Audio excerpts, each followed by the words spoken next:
想什么都不缺，想被命运按下寂寞。不是被选或替补，是写错页码的小说，总在深夜与天花板交换陈年的语气，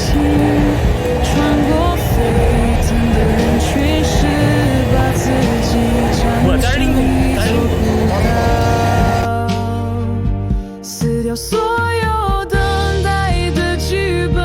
我与荒原牵动起夜，当野草漫过眼眶，就和风讨论自由的定义。